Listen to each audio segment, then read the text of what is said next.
I turned the corner onto Maple Lane, and everything inside me froze. There, on my perfectly manicured front lawn, stood a folding table covered with a checkered tablecloth. Behind it, with her bleach blonde bob and oversized sunglasses, was Karen Matthews, the self-appointed neighborhood watchdog.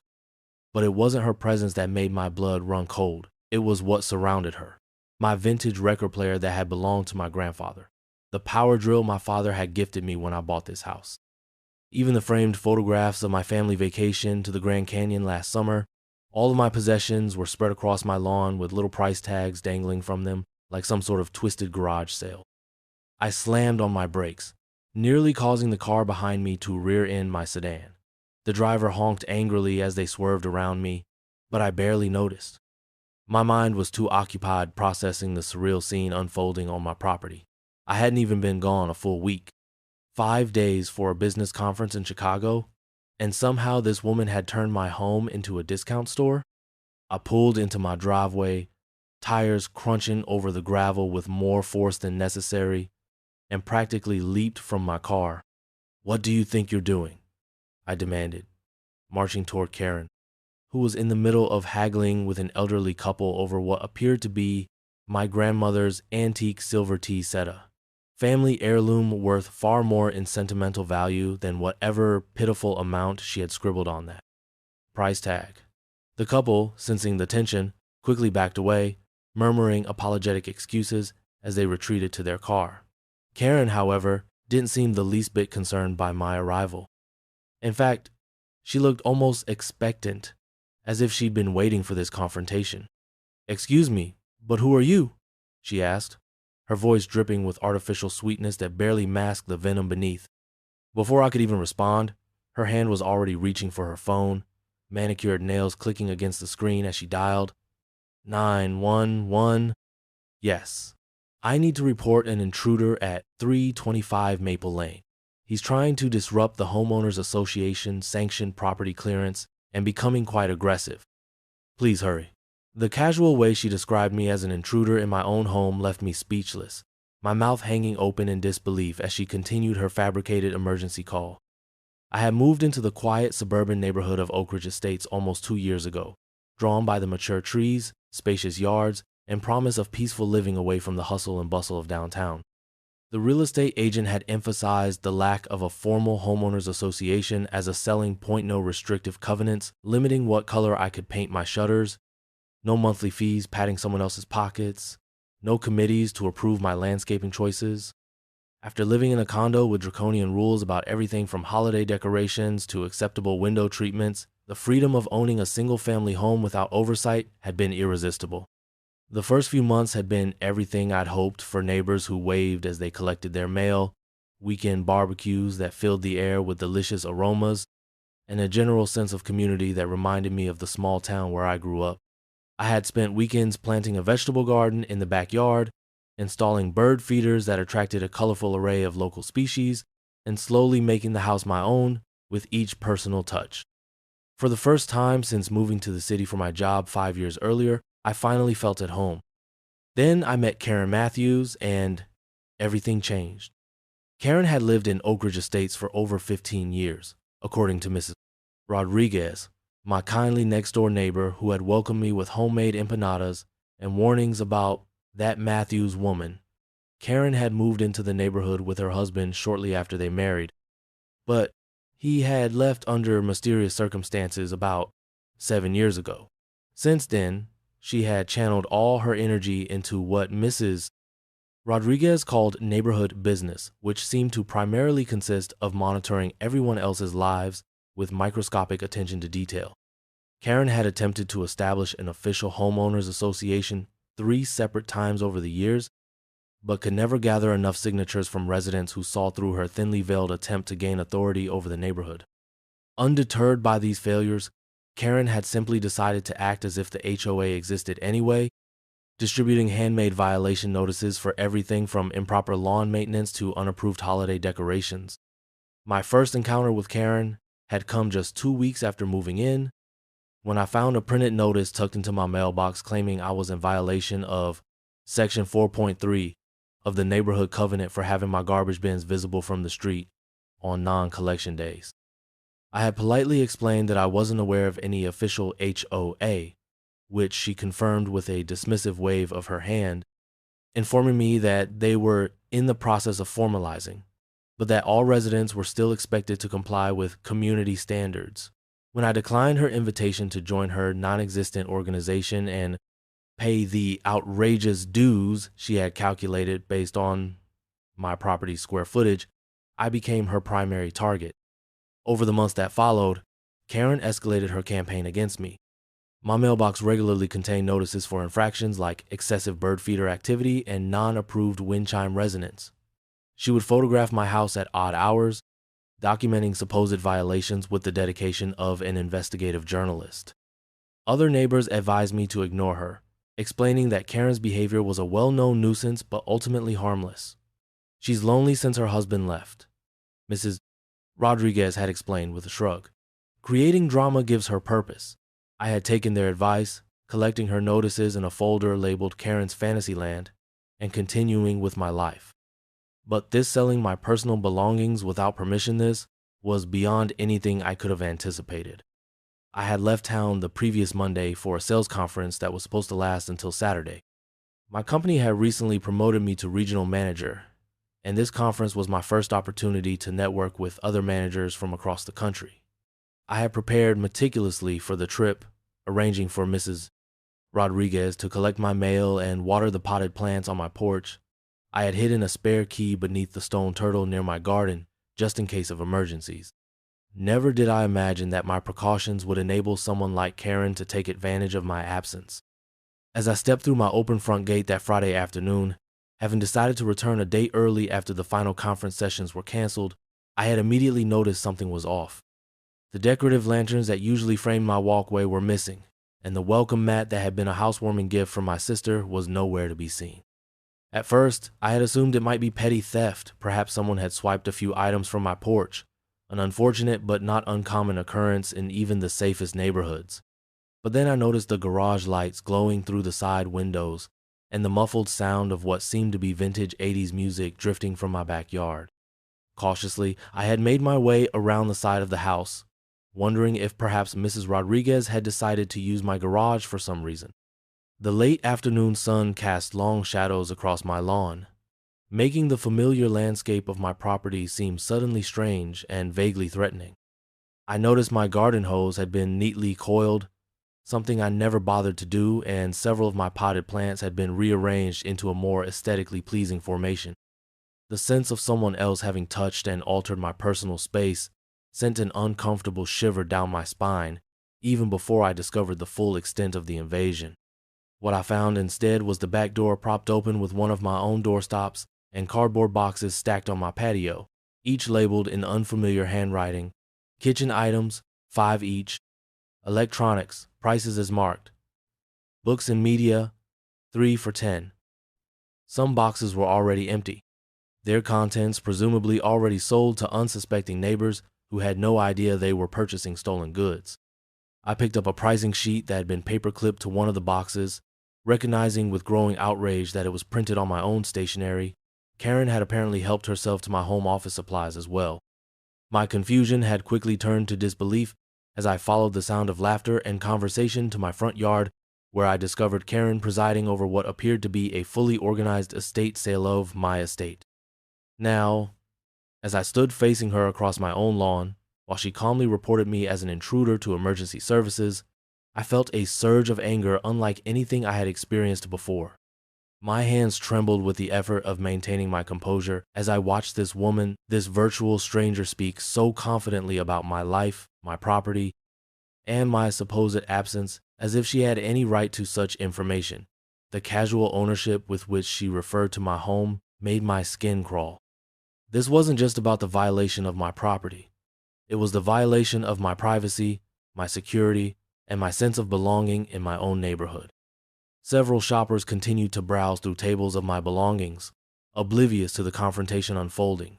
An older man was examining my college textbooks, which I'd kept for sentimental reasons. A young couple was testing the buttons on my coffee maker, the expensive one I'd splurged on as a gift to myself after my promotion last year. Each item they touched, felt like another invasion, another small piece of my life being handled and judged and potentially carried away by people who had no idea they were participating in theft. "Hang up the phone, Karen," I demanded, taking a step toward her, my voice lower and steadier than I expected given the hurricane of emotion swirling inside me. "You know exactly who I am, and you're selling my belongings without permission. That's theft. Put down the phone right now or I'll be the one calling the police." Karen raised a finger, signaling me to wait while she finished her conversation with the 911 dispatcher.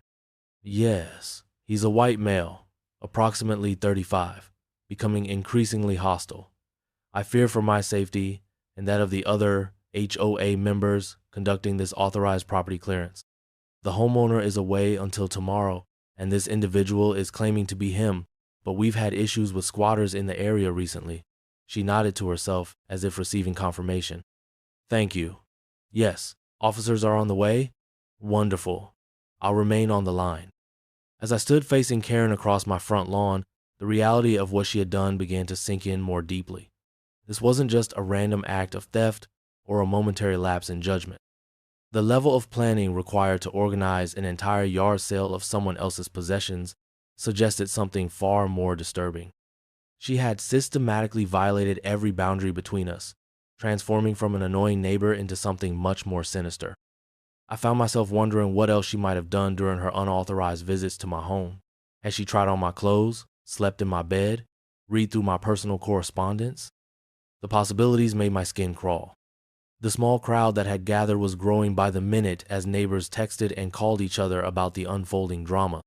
I recognized some faces from casual encounters: the man who walked his golden retriever past my house every morning, the woman who had complimented my holiday decorations last Christmas, the teenage boy who mowed lawns in the summer. Others were complete strangers to me, yet they were now witnesses to one of the most invasive violations I had ever experienced. I felt oddly exposed, as if Karen's actions had not only stripped my home of its contents, but had also somehow made my private life a public spectacle.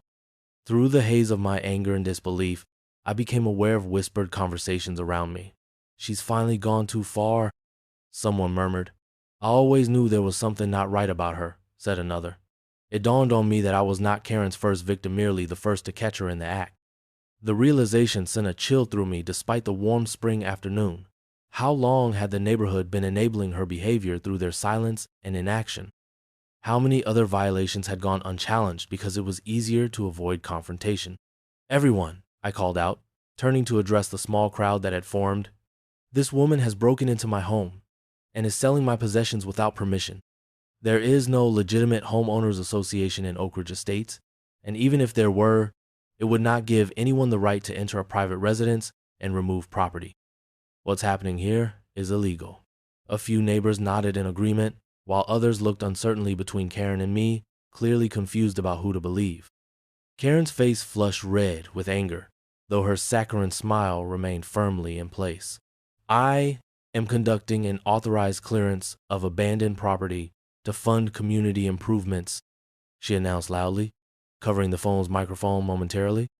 "As acting president of the Oak Ridge Estates Homeowners Association, I have the authority to liquidate abandoned property when necessary, especially when said property violates our community standards." The actual homeowner was notified 3 times via official correspondence that their continued violations would result in remedial action. I couldn't help but laugh, though there was no humor in it. "Abandoned? I've been gone for 5 days on a business trip. And those official notices you're referring to are pieces of paper you print on your home computer with no legal standing whatsoever." I pulled out my phone, quickly scrolling to find the photos I had taken of the more ridiculous violation notices I'd received over the months.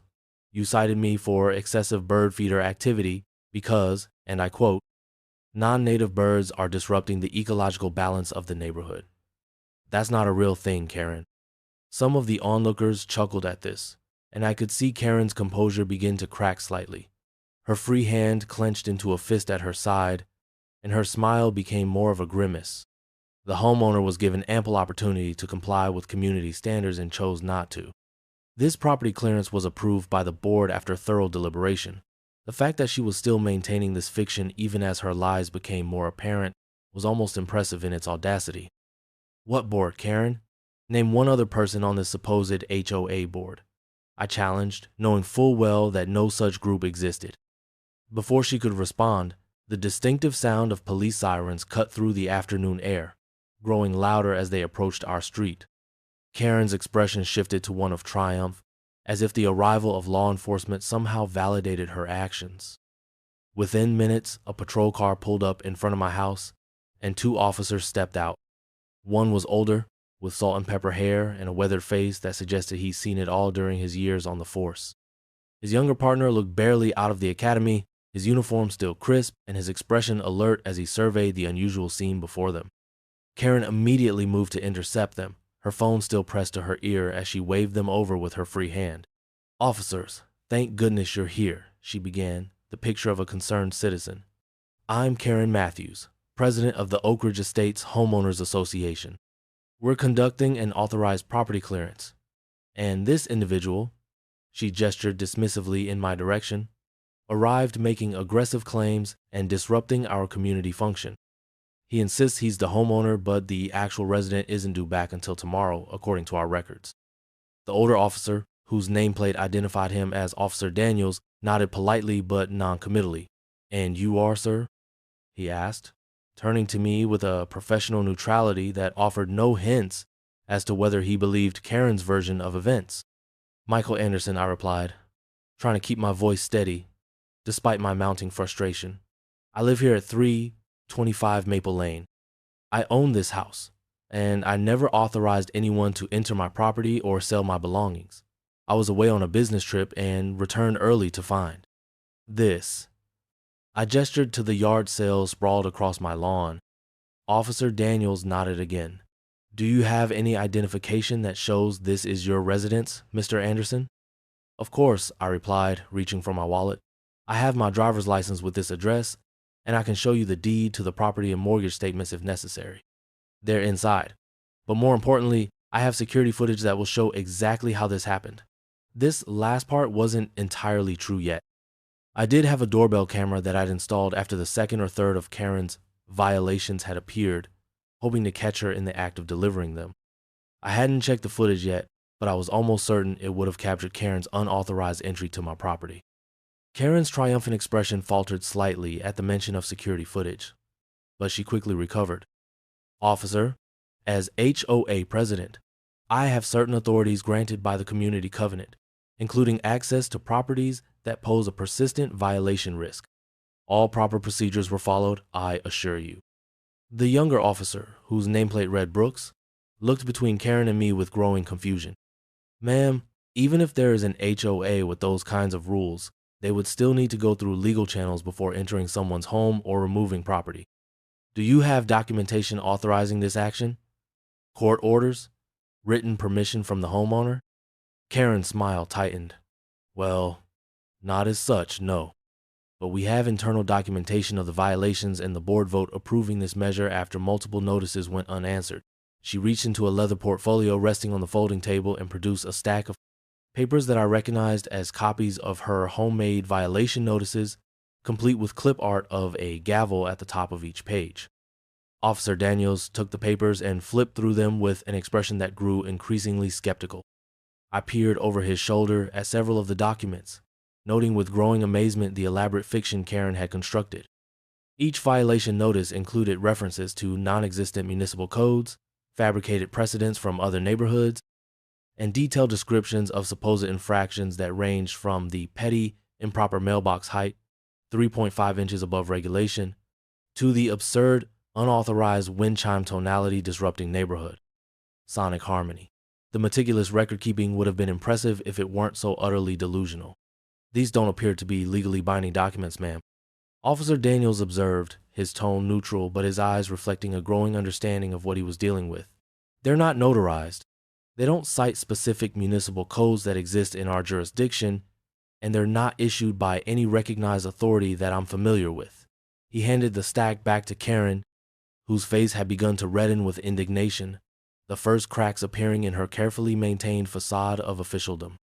"I assure you, officer, these notices follow the template recommended by the National Association of Homeowners Associations," Karen insisted, the slight tremor in her voice betraying her growing uncertainty. I had never heard of such an organization, and, judging by Officer Daniels' raised eyebrow, neither had he. We're a self-regulating community entity with the authority to enforce standards that maintain property values and neighborhood aesthetics. Perhaps we should continue this conversation inside, Mr. Anderson, if you don't mind, Officer Daniels suggested, gesturing toward my front door. We'll need to verify your identity and ownership of the property, and then we can sort this situation out. Of course, I agreed, relief washing over me at finally being taken seriously. As we moved toward the house, Karen attempted to follow, but Officer Brooks politely but firmly asked her to remain where she was while they conducted their initial investigation. The look of outrage on her face as she was excluded from our conversation was almost worth the entire ordeal. Inside my home, the evidence of Karen's intrusion was even more apparent. Drawers stood open in the kitchen, empty spaces marked the walls where artwork had been removed, and various cabinets throughout the house had been rummaged through with little attempt to maintain order. My refrigerator had been cleaned out, the contents either discarded or, more disturbingly, rearranged according to some organizational system not my own. In the living room, furniture had been slightly repositioned, my couch pushed back an extra foot from the coffee table, throw pillows arranged in a pattern I would never have chosen. It was as if Karen had not only stolen my belongings, but had attempted to remake my living space according to her own preferences. Most unsettling of all was my bedroom, where dresser drawers had been methodically emptied of certain items more expensive watches and cufflinks were missing, and my closet had been partially reorganized, with empty hangers, where my designer suits had once hung. On my nightstand, a framed photograph of my late parents had been removed from its frame, the silver frame now sporting a price tag while the precious photograph lay carelessly on the surface beside it. This final indignity sent a wave of nausea through me. Even my most personal, irreplaceable possessions had not been sacred to this woman. Officer Daniels documented the scene with a small notepad while I located my important papers, deed, mortgage statements, insurance documents, all clearly identifying me as the rightful owner of the property. He photographed areas where the most obvious theft had occurred, asking occasional questions about what had been there before and the approximate value of the missing items. "How do you think she gained entry to your home, Mr. Anderson?" Officer Brooks asked as he examined a back window for signs of forced entry.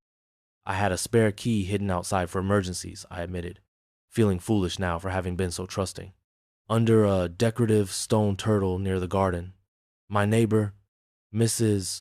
Rodriguez, knows about it in case I get locked out, but I suppose Karen must have either seen me use it at some point or noticed me showing it to Mrs. Rodriguez."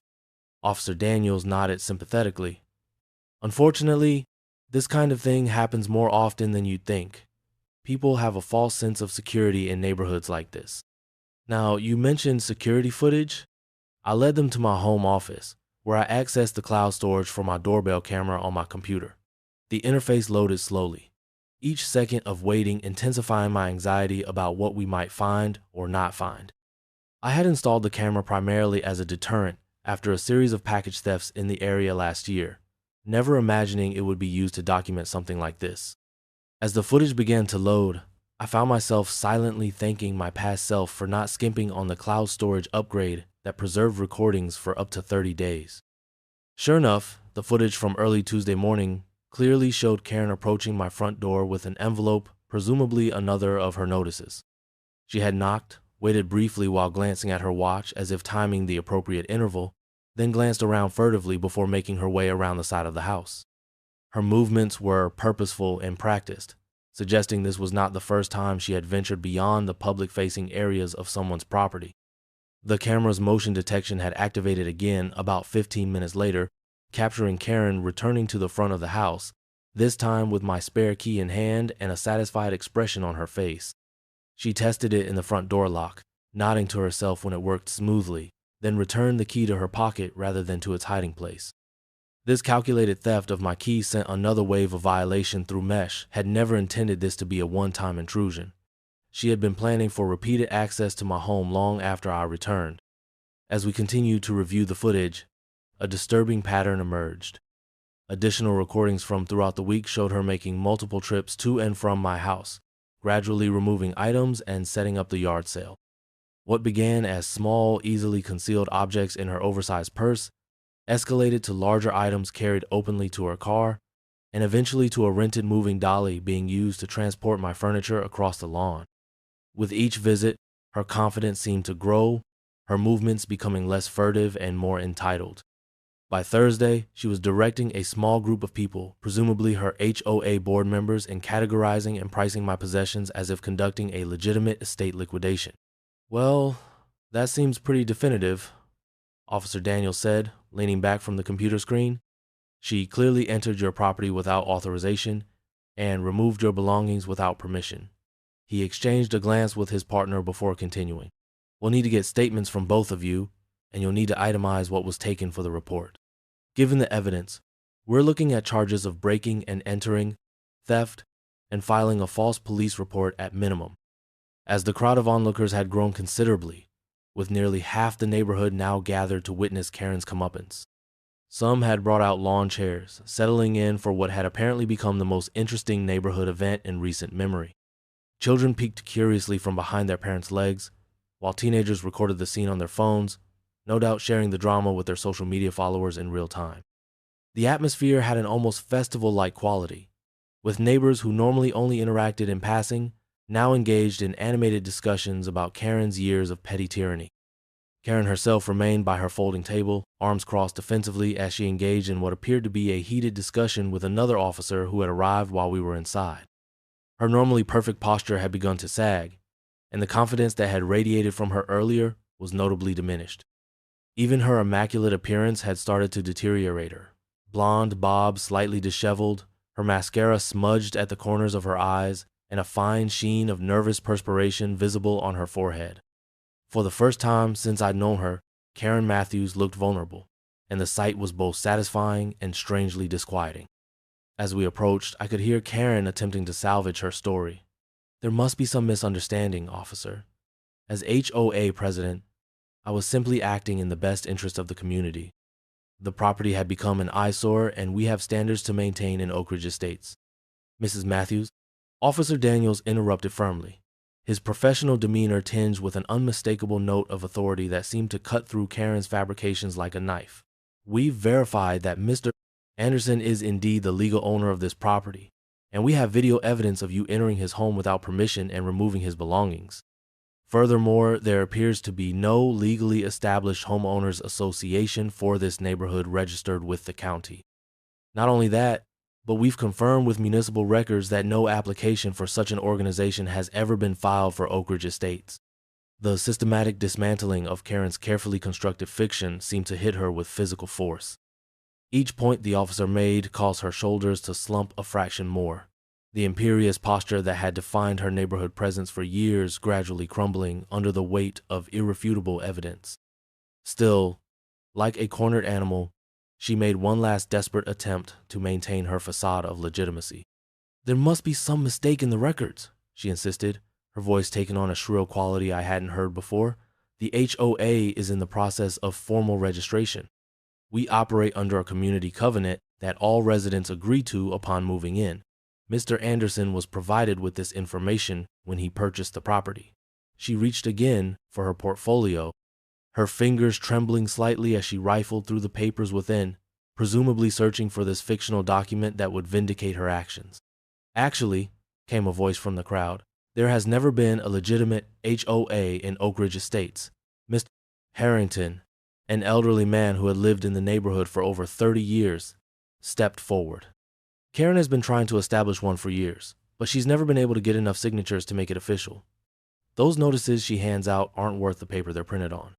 Several other neighbors murmured in agreement, emboldened by Mr. Harrington's statement to share their own experiences with Karen's unauthorized enforcement of non-existent rules. Mrs. Rodriguez, my kindly next-door neighbor, approached the officers with her hands clasped nervously in front of her.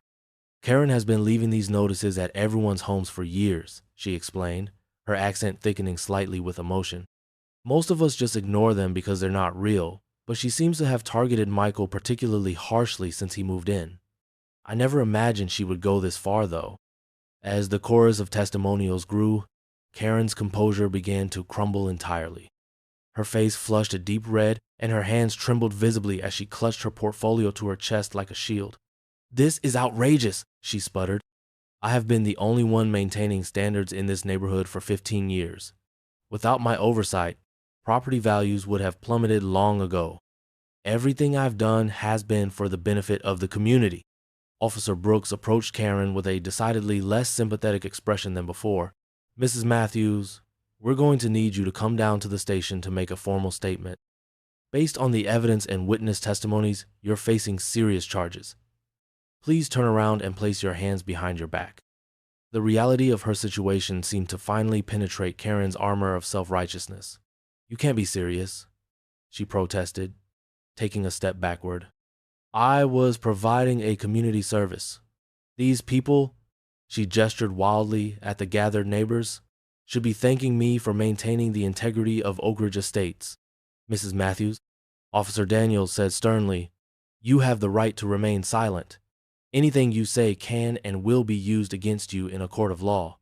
As he continued reading her rights, Officer Brooks gently but firmly secured handcuffs around Karen's wrists, her portfolio falling to the ground and spilling its contents across the laundesins of fabricated violation notices, spreadsheets tracking supposed infractions by address, and meticulously labeled maps of the neighborhood with houses marked in various colors, according to some inscrutable system of Karen's own devising.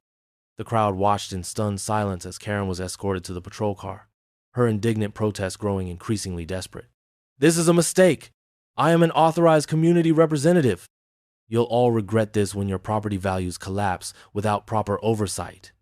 The slam of the police car door finally cut off her tirade, leaving an almost surreal quiet in its wake. Officer Daniels remained behind to complete his report and help me begin the process of cataloging the items Karen had attempted to sell. Neighbors who had purchased things, unaware of the illegitimacy of the sale, began approaching me apologetically, offering to return the items they had bought. "Mr. Quoting by Ann Jenkins from across the street shamefacedly returned my grandfather's fishing tackle box, while the Wilson family from the corner house brought back several of my kitchen appliances." Even people I had never met before came forward with items they had purchased, expressing their shock and sympathy over what had happened. As the afternoon wore on, a strange sense of community began to emerge from the chaos. Neighbors who had previously only exchanged polite waves began introducing themselves properly, offering help in returning my scattered belongings to their rightful places inside my home. Mrs. Rodriguez organized a team to help clean up the yard and dismantle the impromptu sale, while Mr. Harrington shared stories of Karen's previous schemes that had never escalated to quite this level of audacity. She once tried to charge me a tree height variance fee when my oak grew taller than her ridiculous 30-foot limit. Mr. Harrington chuckled, shaking his head at the memory as he helped me reorganize my bookshelf. When I refused to pay, she left pruning equipment on my doorstep for weeks, as if I was going to cut down a 100-year-old oak because she decided it was too tall. Mrs. Rodriguez, carefully wrapping my grandmother's teacups that had been recovered from a neighbor 3 streets over, had her own tales to share. Last summer, she measured the height of my tomato plants with a ruler and left a notice saying they exceeded the permitted vegetable elevation for front yard gardens. I didn't even have a front yard garden. My tomatoes were in the backyard, but she had been peering over fences again. Each story revealed a pattern of invasive behavior that had been normalized through years of collective inaction. The neighborhood had adapted to Karen's eccentricities rather than confronting them, allowing her sense of entitlement to grow unchecked until it had culminated in the extraordinary violation of my home. Yet there was no malice in their revelations, only a shared sense of relief that Karen's reign of petty tyranny had finally reached its end. By sunset, most of my possessions had been returned, though Officer Daniels had warned me that some items might never be recovered. The yard sale had apparently been quite busy in the morning hours before my return, with many purchases made by people from outside our immediate neighborhood who would be difficult to trace. He had provided me with a case number and instructions for filing an insurance claim for anything that remained missing, as well as information about the legal proceedings that would follow. Karen would likely face multiple charges, and I would need to appear in court to testify about the incident. As the last of the neighbors departed and the patrol cars pulled away, I stood alone on my front porch, surveying the now quiet street. The sense of violation lingered, knowing that Karen had invaded my private space and handled my possessions, but there was also a strange sense of closure. Her reign of petty tyranny had finally reached its inevitable conclusion, exposed as the hollow power grab it had always been. The following Tuesday, after spending the weekend restoring order to my home and changing every lock, I returned from work to find a familiar-looking envelope tucked into my mailbox. My heart sank as I recognized the distinctive clip art letterhead of Karen's fictitious HOA. Somehow, despite everything that had happened, she had managed to deliver one more notice while out on bail. I should have been furious, should have immediately called Officer Daniels to report this obvious harassment. But instead, I found myself curiously numb as I opened the envelope. The violation notice inside was printed on the same cheap paper as all the others. But there was something different about this one, a certain meticulousness to the formatting, and attention to detail that suggested Karen had spent considerable time crafting this particular message. The letterhead included not just the usual clip art gavel, but an elaborate border of intricate design, and the font had been changed from the standard Times New Roman to something more elegant and flowing. The violation cited was simply listed as improper attitude, with a detailed description below that included specific dates and times of my supposed infractions against community harmony. At the bottom, in red ink that seemed to have been applied with particular force, was a handwritten note. Consider this a final warning. The pressure of the pen had nearly torn through the paper in places, the letters jagged and sharp compared to the carefully formatted text above. I stood in my driveway, the notice trembling slightly in my hand, as the implications of those 4 words slowly sank in. This wasn't over. For Karen, this would never be over.